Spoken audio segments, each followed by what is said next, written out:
l'indicazione a livello centrale è un'indicazione che io percepisco come molto utile. Era atteso tanto dai magistrati quanto dagli avvocati l'intervento del governo sul fronte della giustizia. Tribunali luoghi a rischio diffusione del virus, da più parti si era invocato un provvedimento a tutela di addetti ai lavori e pubblico.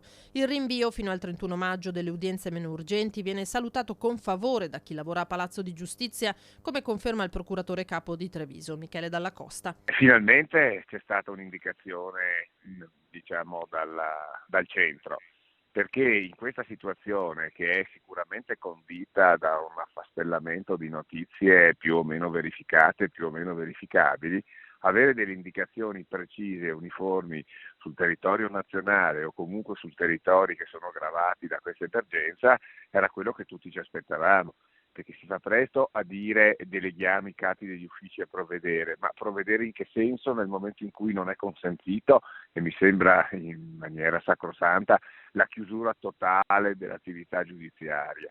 Quindi ben vengano provvedimenti organizzativi unitari. Per il capo della procura trevigiana non si devono temere le conseguenze del rinvio dei processi. Sicuramente si verificherà qualche ritardo, ma non credo che limitare l'attività giudiziaria per un congruo periodo di tempo, con la sospensione degli eventuali termini a garanzia dello Stato, a garanzia delle persone offese, a garanzia dell'imputato, perché sono tante le parti che entrano in gioco in un processo, sicuramente non comporterà dei grossi scompensi. Si parla dunque di rinvio dei procedimenti riferiti ai reati meno gravi, ma Dalla Costa il distinguo non convince.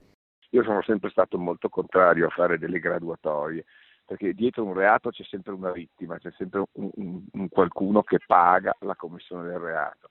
Quindi andare a fare a priori delle categorie e dire ma tutti questi reati sono di serie B, tutti questi invece sono di serie A, secondo me è sbagliato. Ci vuole una lettura intelligente delle norme che deve essere condotta, secondo me, in maniera intelligente, in un concerto di idee dell'avvocatura, della magistratura inquirente e del giudice.